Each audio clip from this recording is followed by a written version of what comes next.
great big beautiful tomorrow, headed right this way. The world has never had a good definition of the word liberty. And the American people just now are much in want of one. We all declare for liberty.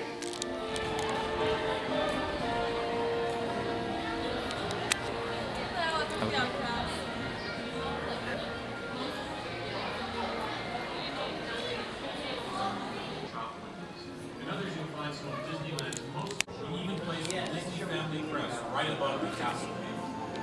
Fantasyland was created by the same artists who created Disney's animated films at the studio.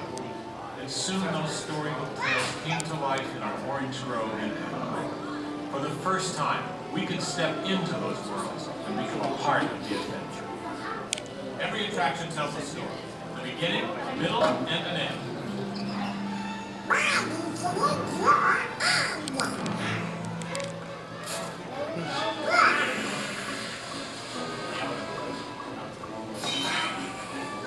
And sometimes a story has a surprise in it.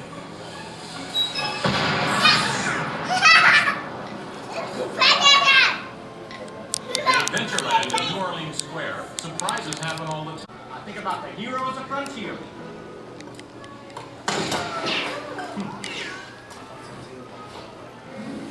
You see, Walt believed it was important to pay tribute to the pioneers who blazed a trail across frontier America. And I agree. Especially when it involves little girls and blazing six-guns. In Frontierland, you could meet popular Disney heroes of the day, like Davy Crockett and Zorro. For a while, there was an authentic American Indian village. And in the little mining town called Rainbow Ridge, you could board a mine train or pack mule to explore nature's wonderland. And then the West got a whole lot wilder. Big Thunder Mountain Railroad was a thrilling addition to Disneyland's growing mountain range. The first peak was the Matterhorn, one of Disneyland's first e-ticket attractions. But the most out-of-this-world mountain of them all is right here in Tomorrowland. When Disneyland first opened, Tomorrowland gave us a preview of the amazing, futuristic world of 1986. Okay, so the 1980s didn't turn out that way. But Tomorrowland is really about imagining the possibilities of the future. So we got to go to the moon before real astronauts did. Hello, welcome to the moon. As you can see, it isn't easy to work in these spacesuits, but this faceplate is all there is between me and an absolute vacuum. We got to travel through the mighty microscope on atomobiles, beyond the realm of normal magnification.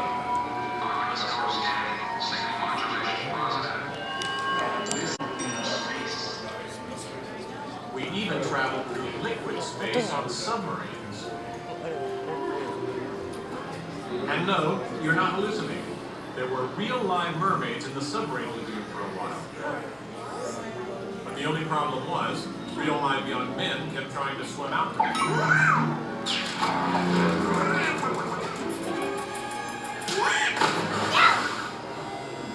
Tomorrowland has always been a showcase for new ideas and new inventions, including one of Walt's most famous. And this technology wasn't just for the birds. Walt's idea got better and, as always, bigger. With my new wash day marble, it takes only 5 hours. Not only could these robotic performers talk and act, they could jam. Hit it, boys!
이게 믿기지 않네. 네.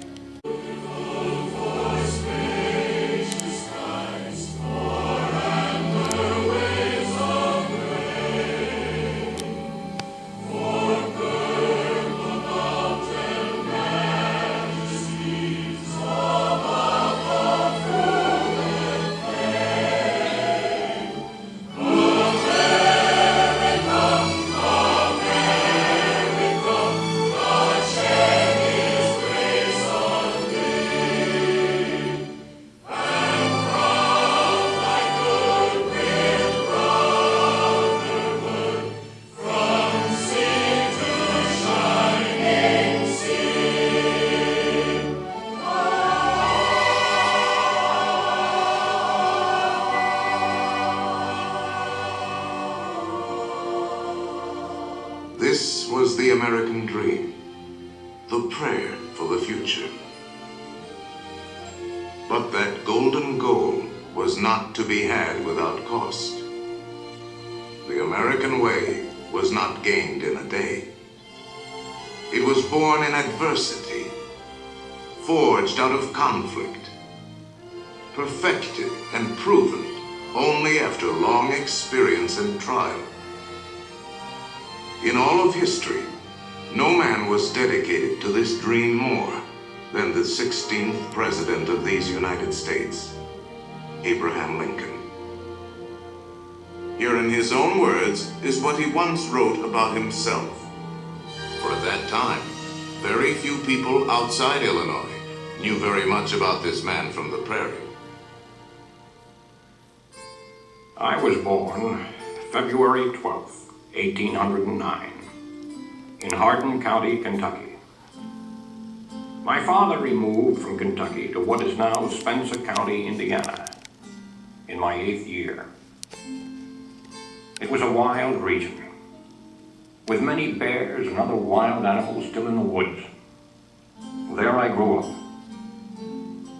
I was large for my age, and had an axe put into my hands at once. And from that to my 23rd year, was almost constantly handling that most useful instrument. I think that the aggregate of all my schooling did not amount to 1 year. At 21, I came to Illinois. Thought of trying to study law. Rather thought I could not succeed at that without better education. I borrowed some law books, took them home, and went at it in good earnest.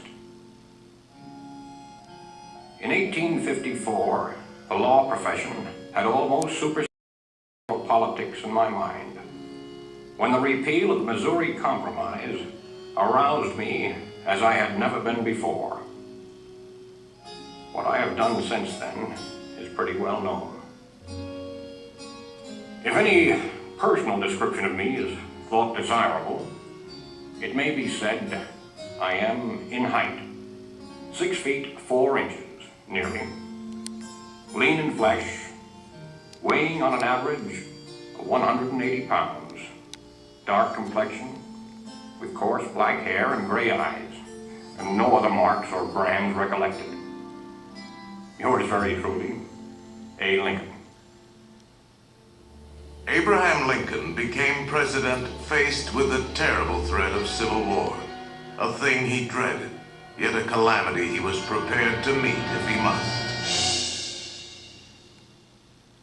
Without union, the Constitution is only a piece of paper.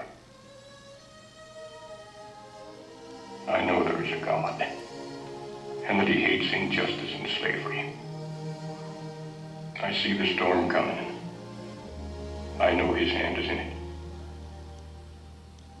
If he has a place and work for me, and I think he has, I believe I'm ready. And with God's help, I shall not fail.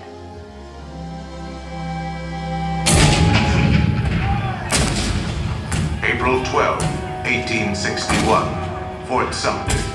The cannons spoke for war. Civil war, violent, devastating. Now had come the reckoning, the supreme test that would decide whether a republic founded on liberty could survive the terrible strife of men's passions.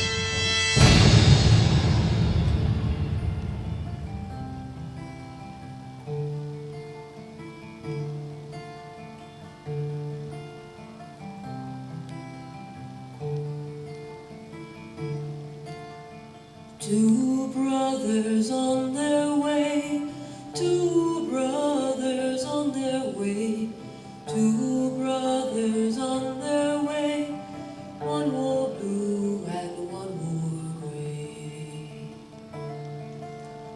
One wore blue and one wore gray, as they marched along their way. The fife and drum began to play, all on a beautiful morning.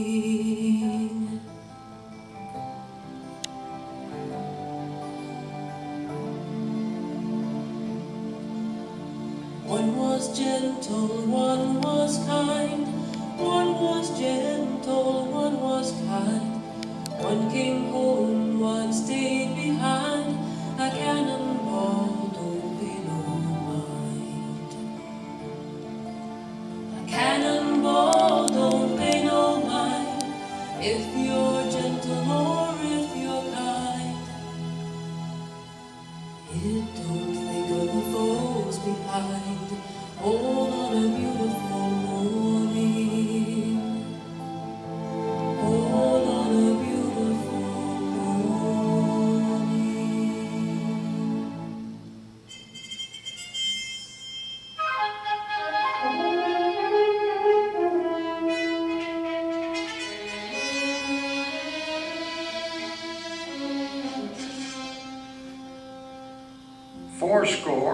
87 years ago, our fathers brought forth on this continent a new nation, conceived in liberty and dedicated to the proposition that all men are created equal. Now we are engaged in a great civil war, testing whether that nation, or any nation so conceived and so dedicated, can long endure. 10 brief sentences, so simple, so direct. Abraham Lincoln had not expected his words to live beyond their temporary moment, but time and history would dictate otherwise. And so today, his Gettysburg Address is immortal, a rich and treasured part of our country's heritage.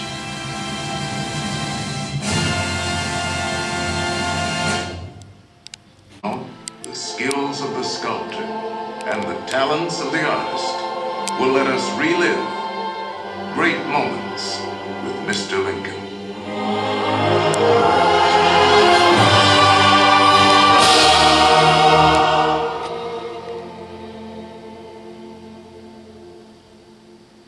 The world has never had a good definition of the word liberty.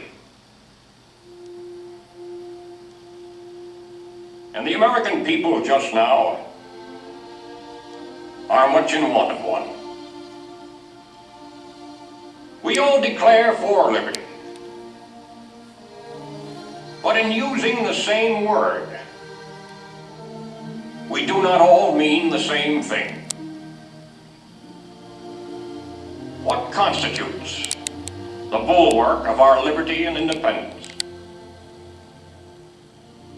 It is not our frowning battlements, our bristling seacoasts. These are not our reliance against tyranny. Our reliance is in the love of liberty, which God has planted in our bosoms. Our defense is in the preservation of the spirit which prizes liberty as the heritage of all men, in all lands, everywhere. Destroy this spirit, and you have planted the seeds of despotism around your own doors.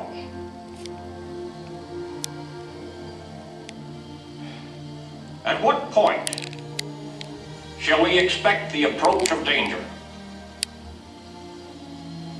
By what means shall we fortify against it?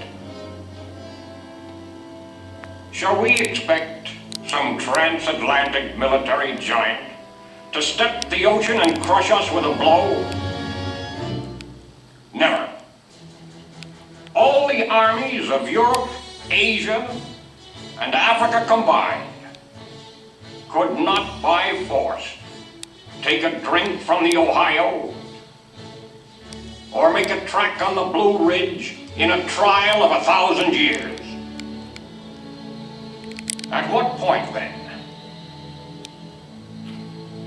is the approach of danger to be expected? I answer, if it ever reach us, it must spring from amongst us. It cannot come from abroad. If destruction be our lot, we ourselves must be its author and finisher. As a nation of free men, we must live through all times or die by suicide. Neither let us be slandered from our duty by false accusations against us,